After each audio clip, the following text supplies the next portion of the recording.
Hello and welcome to Fertility Talks, the Therapy Fertility podcast. I'm your host, Ranae von Meding. In today's podcast, I had a very special co-host, baby Wren, who also brought along her mums, Amy and Natalie, to talk about their treatment at Therapy Fertility and how they became parents for the first time.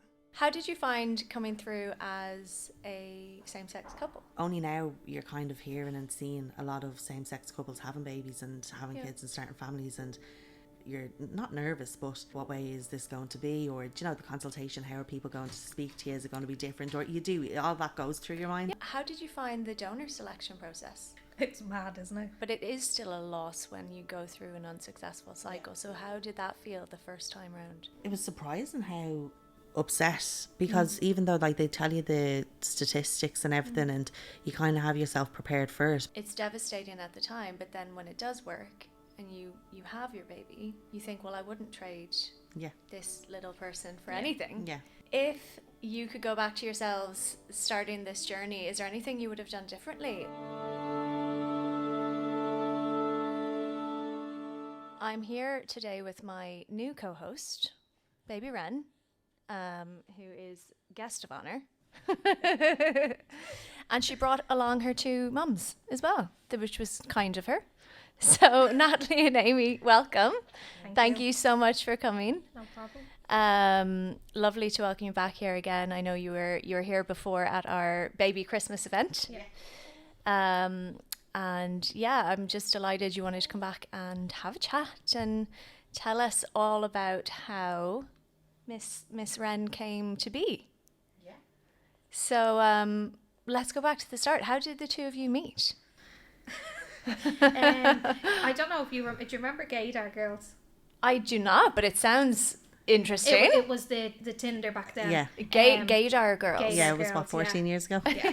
And it was hey, how are you? And I was I have to go back to work, but can I get your number? And we met in the George then, didn't we? Yeah. And then got together, and we've been together 14 years. 14 years. 14 years, yeah. And at what point did you ever talk about kids? Was that something early on? Because look, I know myself and my wife did the typical two women. We moved in after 5 months together, wanted kids immediately. So was that the same for you? Did you always talk about having kids, or we always spoke about it, but we kind of wanted to live our 20s first, and then we did, to be fair. Yeah. But everyone used to joke with us, because they'd be like, no, I guarantee you'll just be these two aunties that just go to all the kids' parties all the time with no kids. And they kept saying that to us all the time. And but no, we did. We said from ages, didn't we? Yeah, we had said it for ages. Yeah, it was always something we wanted. We both wanted kids. Yeah. We just didn't know how to go about it, or that was a bit daunting. But it was good. We looked it up online. We'd heard of Sims, we'd heard of different places, but we'd never properly looked into it. I think it was in COVID we started looking into it a little bit more, because we knew that we were it was a time that we would have been looking to start a family. So and then we had seen therapy online, it just came up. I don't even know, I think it was an advert or something, and these had only I don't think they had even opened. We rang in on the August, and the September they were opening, and we got a consultation, and we were I remember when we done the consultation, they hadn't even done their first implantation. And then just went from there then. So coming into your first consultation, so this was the first fertility clinic you came to. So your first experience of treatment, did you at that point have any indication of what you wanted to do? Because obviously when you have two women, there's more options usually.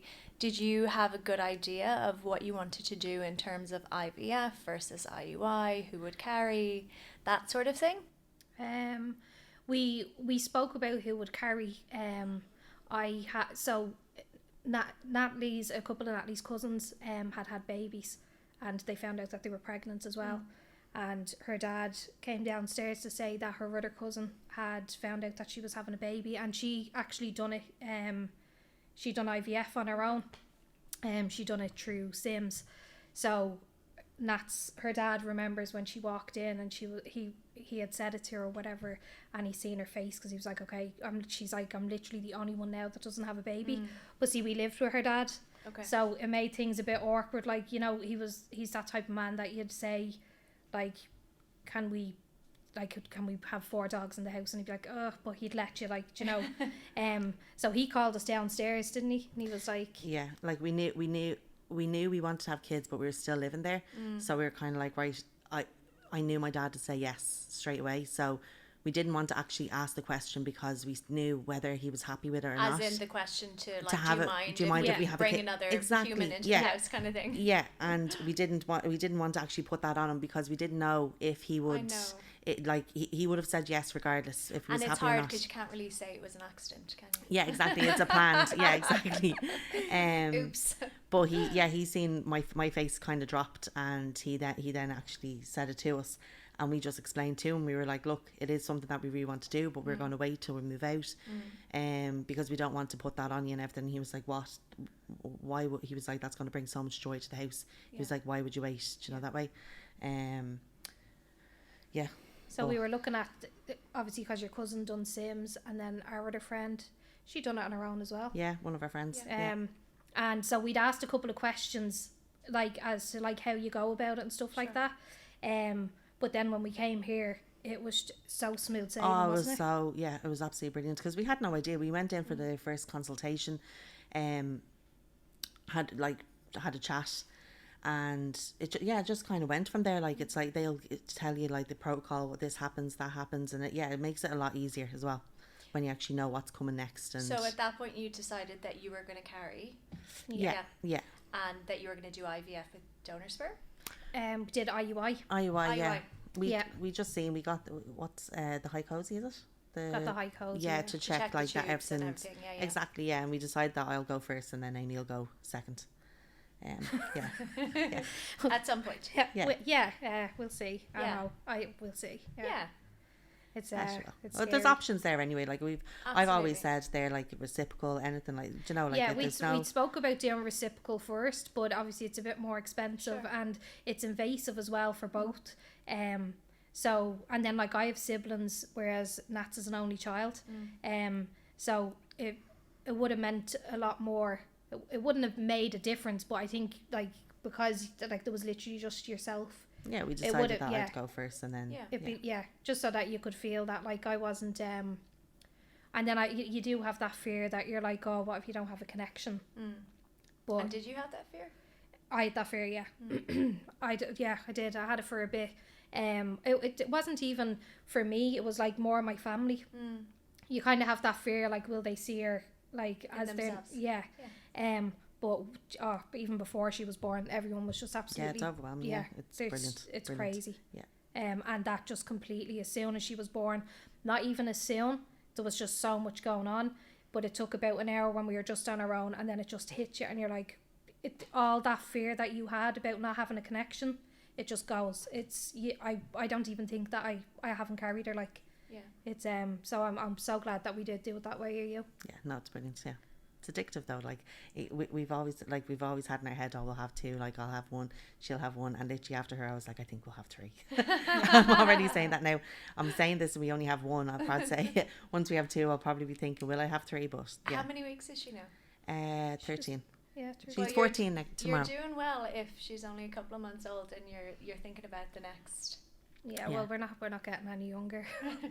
So it's like best off just get them out there. Yeah, I think we've a few friends that have had a few kids like kind of together. And you kind of look at the different, like, obviously it's going to be a lot, but I think it's the best option. So then you have and they get on a lot better. They have each other as well, you know, growing up. And I think for me, because I don't have any brothers or sisters, it's something that I'd love is a big family. Do you know that way? I think that's why. So in terms of the actual treatment, how straightforward was it, or was it straightforward? What happened when you started with your first IUI cycle?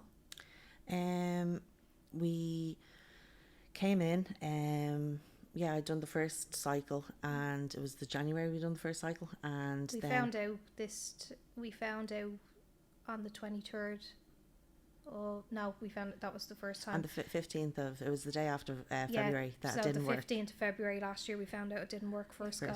Yeah. So almost a year ago exactly. It was, like a year and 3 days or something. Yeah, that it didn't work. And at that point, because I know personally just the experience, obviously you two coming into this, you're not coming to it with years and years of trying and the pain and the heartbreak of loss beforehand. So but it is still a loss when you go through an unsuccessful cycle. So how did that feel the first time round? It was surprising how upset, because even though like they tell you the statistics and everything and you kind of have yourself prepared for it, but and then we had in the 2 week wait, like we done the mistake of we done a test, but like maybe 6 days after, so the trigger was still there, so we seen a line, so you thought it was and then we did clear blues, and then after 15 minutes you get an evaporation line on them.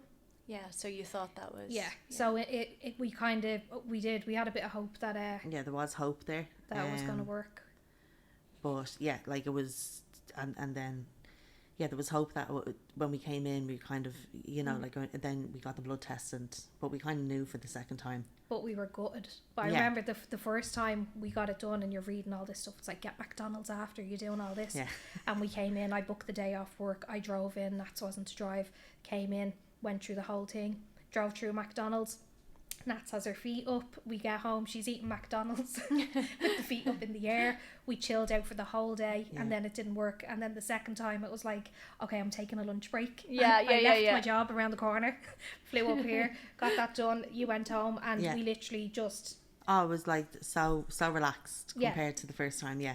And and the second time it worked. It's so smoothly done though, and it's so relaxing as well. Like you're put at ease when you go in, because everyone's just so friendly, and like it's just a real calm setting as well, isn't it? No, it is. And then I was just fascinated by what was going on. I was like, this is just mental. It's incredible, isn't it? It's like crazy. the beginning of life, and you know, every time a procedure happens, it's like this is potentially the start of another person coming into the world. Like, it's mind blowing, isn't it? It's crazy. Never knew so much about the reproductive system. Like, you learn the ins and outs of absolutely all of it. Like, it is. It's fascinating. How did you find coming through as a same-sex couple? Did you find the experience any different than, say, if you were coming in with? No, I was. See, there was still a couple of restrictions. So certain things like Nats would have to go in for, like the hycos, you should go in on her own and stuff like that. But everything else, I was so involved. Which was reassuring for me as well, because obviously I had that little like niggle in the back of my head. But I was so involved in absolutely everything. It was great. Yeah, the consultation, it was just the scans at the time and the hycos that I came in on my own, and then everything else you were there. But they were, you wouldn't have known, they were so inclusive of which is so important. I think. Definitely. Definitely, because you kind of have that coming in as well, like, because it is, you're kind of hearing and seeing a lot of same-sex couples having babies and having kids and starting families, and it is like you do have that in you when you're coming in. You're kind of thinking, you're not nervous, but will people, like, what way is this going to be, or the consultation, how are people going to speak to you, is it going to be different, or all that goes through your mind, or even the worry that, like, someone might think, oh, this is my friend and not my wife. No, definitely. But it was absolutely fine, wasn't it? And how did you find the actual medication? Were you okay on it, or did you find it? Do you have different perceptions of how those weeks went? Wow. Yeah, like I went a bit psychotic, like not psychotic, but she's like honest. Just like I had ups and downs, like I just mood swings really. Like I did get mood swings from it. I was worse then with my pregnancy, wasn't I? Yeah, I was definitely. That was 2 weeks. The 2 weeks I was definitely I was a bit psychotic. Like, I remember my dad was French, and he came in. He was like, "Here, I'm moving to France, like, in 9 months if this is the way it's gonna go." But no, I was fine. I wasn't like that. I wasn't that bad through the pregnancy, but yeah, the medication definitely, and then you're bruised, and then because we had done the second run straight away, I still had the bruises and everything, and but no, it's all worth it. Like you doesn't. That's not what you remember. Exactly. Yeah, you don't remember any, like when you look into it or look back on it. Yeah, but like you don't. It's just something that you go through. Do you know that way? Did you test? So the second round that was successful, did you test at home on that round? Yeah, but not as early. Not as early. We were up with my sisters, and she was like, "I really feel like you're pregnant." I was getting sick. She was getting sick, and we were over my sisters, and she bought us a test because she had bought a test for my sister.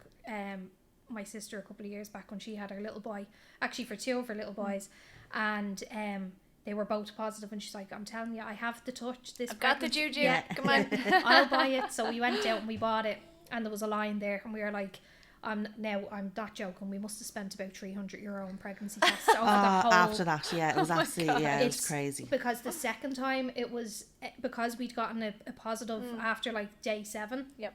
We kept doing them every day. Yeah, to make sure it was to see and it was that getting it didn't darker fade.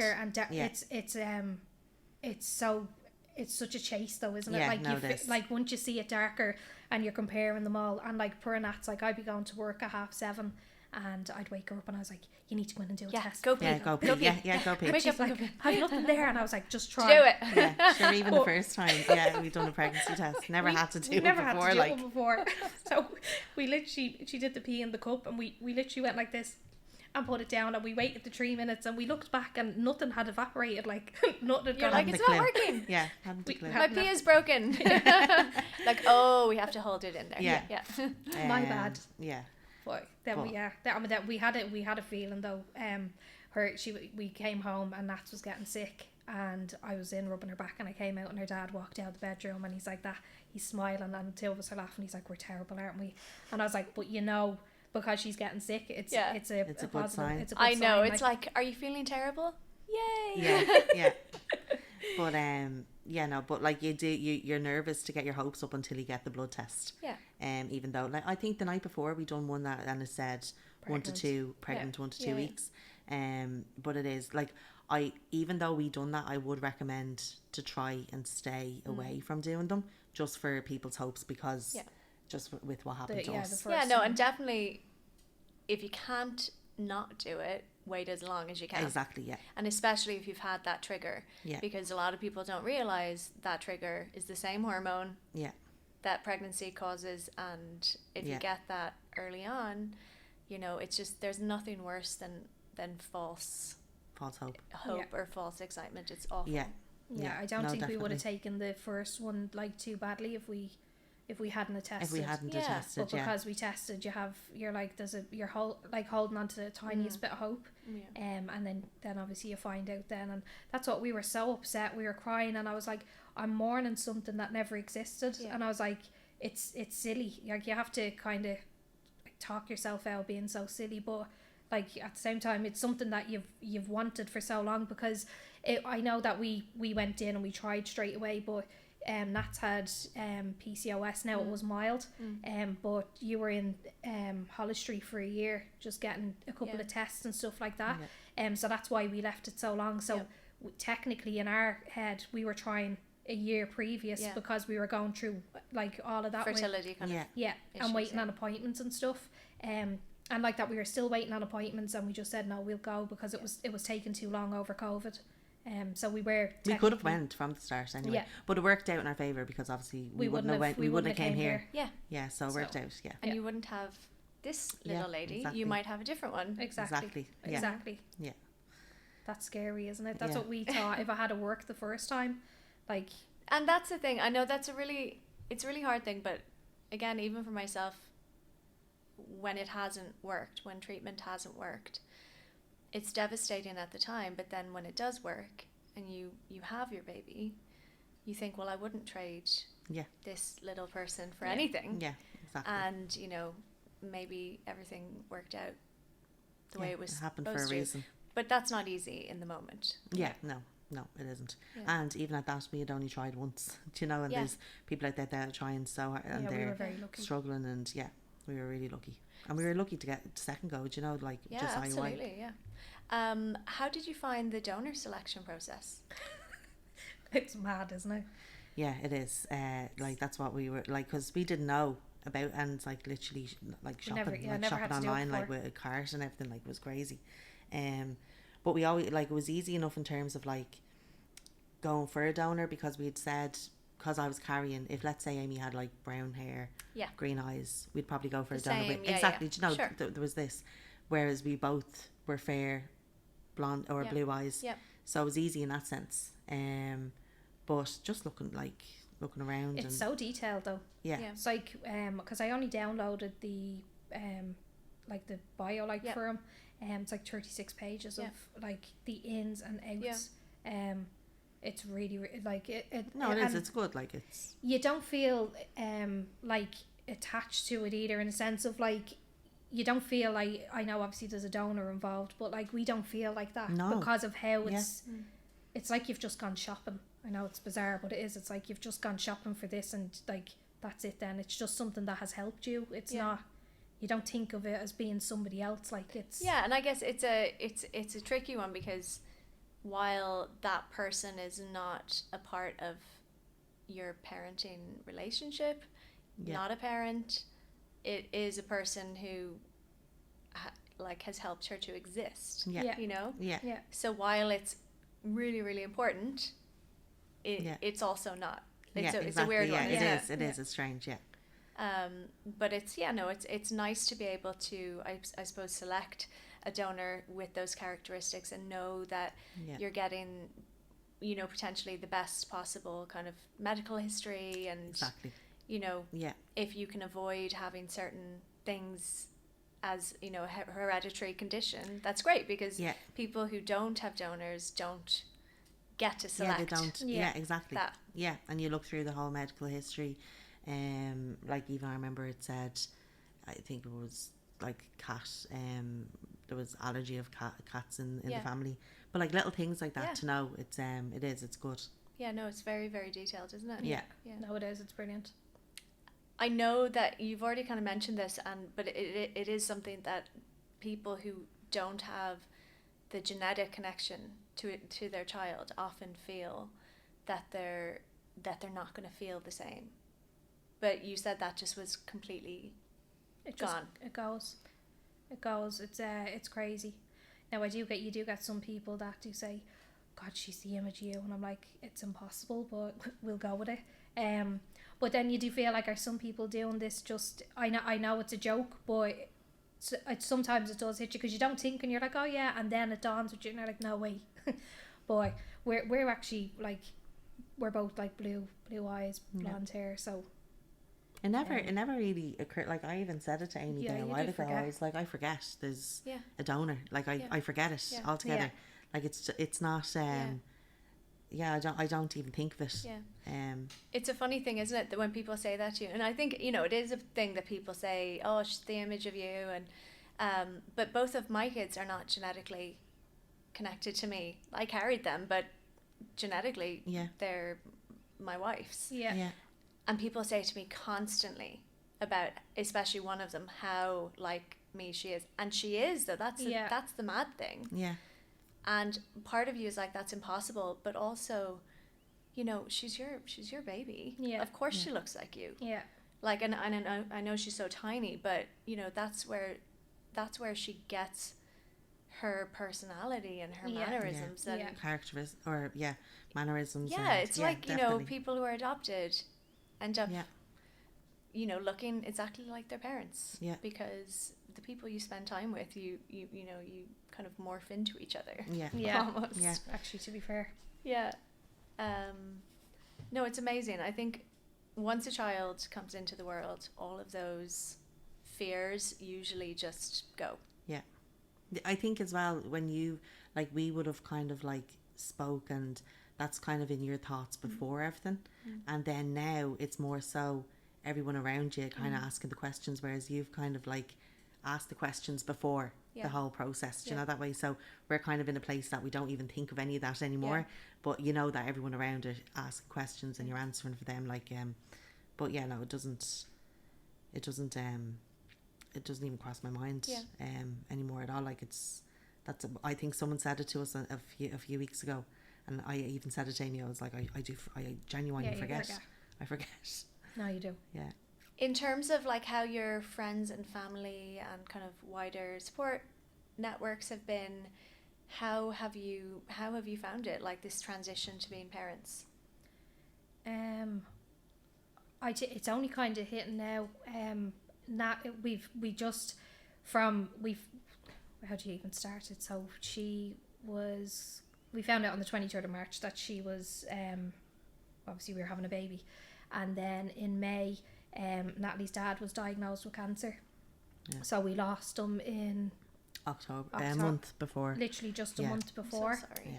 Yeah. So it was just tough though, wasn't it? So we didn't actually have a chance to process anything, like we couldn't enjoy the pregnancy because there was just too much going on. And then even after she got there, then everyone was around us all the time.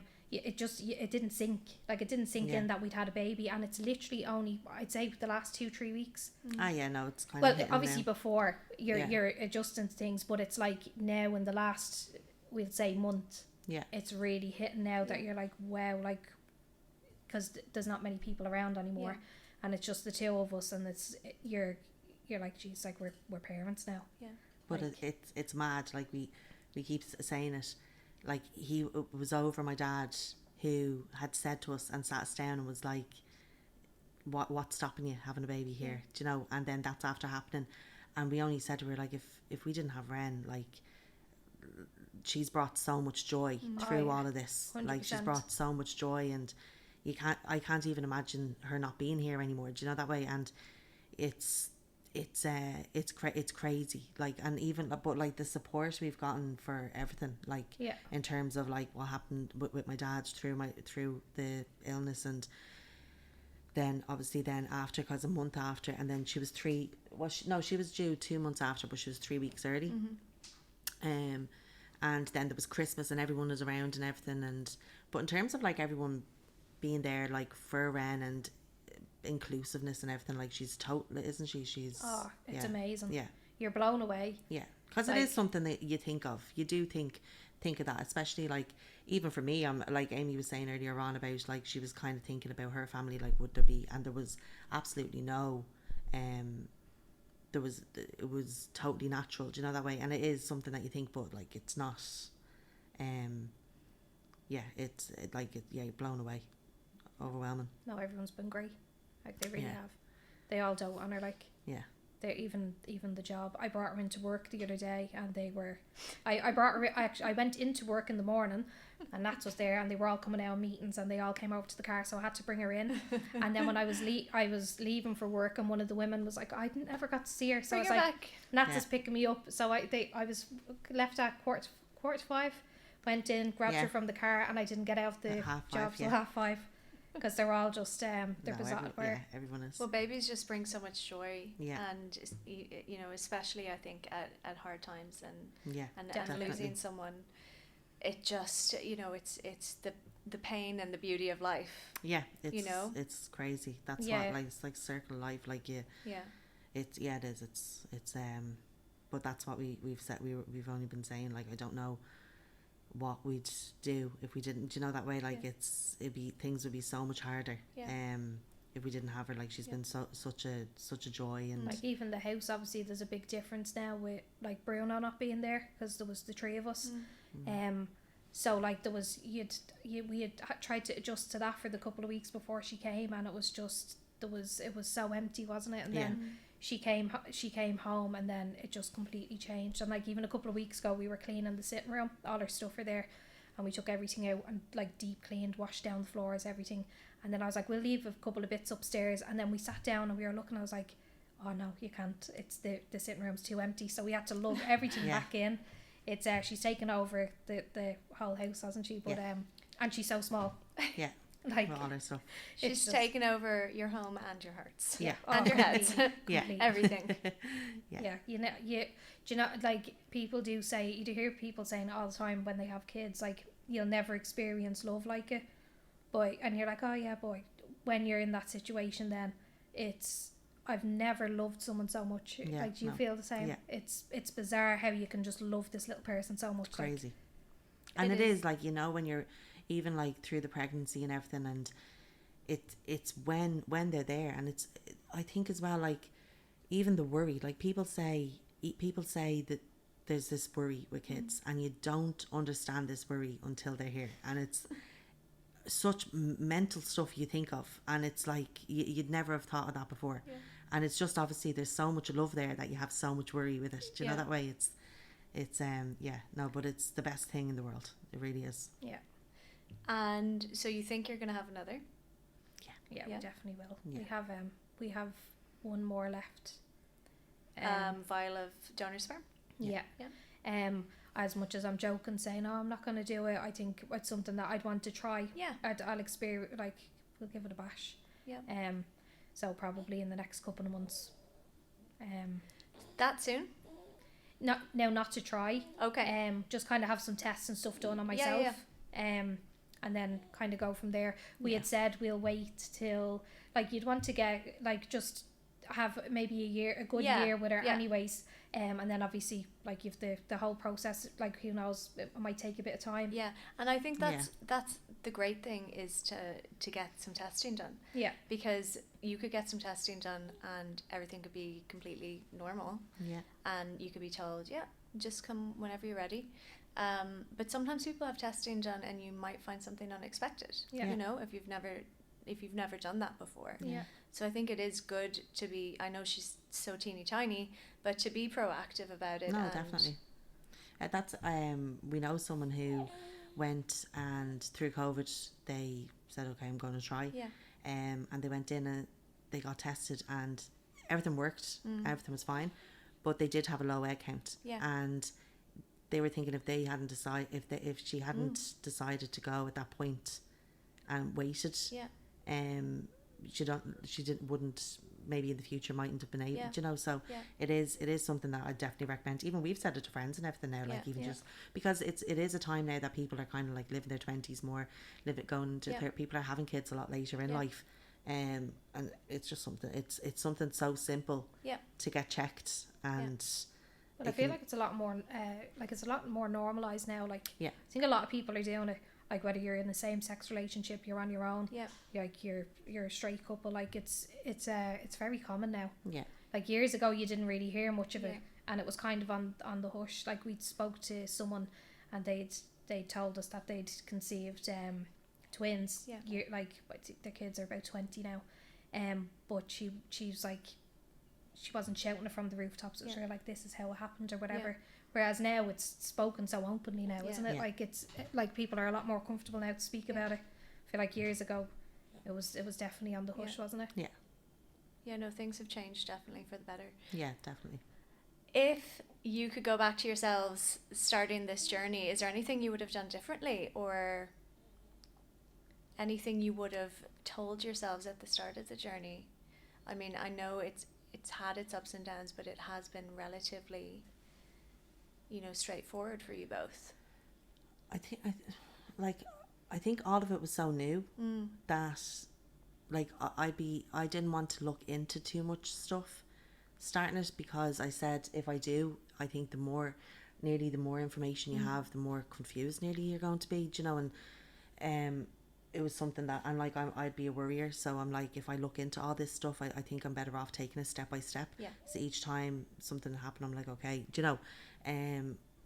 But like, I think, like, everything, like, besides, like, through the pregnancy, like, there was a lot of, like, obviously I got diabetes. You got everything you could possibly get. All the things. Like high blood pressure, and then I was like, all I'm waiting for is preeclampsia. And then I went in on, I was 2 days off 37 weeks. And I went in and got my urine checked, and there's protein in it. And I was literally there going, oh my God. And that's what she got induced then that week. But I wasn't, because I kind of was like, I'll take things step by step. I wasn't fully aware of, like, I didn't know, even though I had heard of preeclampsia, I wasn't, like, fully aware of, like, what it was. So maybe, like, knowing a bit more in my mind just for when it does happen, do you know, that way. But I think it is different for everyone. Like for me, I knew I'd worry too much. If I knew, okay, this is what preeclampsia is, this would have been in my mind 24/7. So it was better that when that did happen, I had no idea. It was then I was dealing with it, do you know, that way. But like I think like everything was so new to us that I definitely wouldn't have tested so early. 100%. 100%. That's definitely something I wouldn't have done. But other than that, I think we were like, everything just went like so smoothly. Like it actually really did. We're very lucky. Like even for it to work second go. Our friend now, it worked first go for her, so I think that's why we were a little disappointed, because we just thought like, no, this is definitely going to work. And it's hard because for some people it does work first go, and then for some people there's nothing wrong, but it takes 4 or 5 goes. And it's the law of averages, isn't it? It's hard. And it's something as well, because we are thinking of trying 1 or 2 more times, like to be prepared for that it might take, like, because it might worked not second work go, it could it could take a lot, so it's like to be prepared for that as well. Yeah, I wouldn't change anything though. No, definitely not. No. Well, you got the best gift at the end of it all. Oh, definitely. She is just precious. She really is. So congratulations to you both. Thanks a million. Thanks so much for coming in and having a chat. No, thank you. And I'm looking forward to seeing how you grow your family in the future. Thanks a lot. Thanks a million.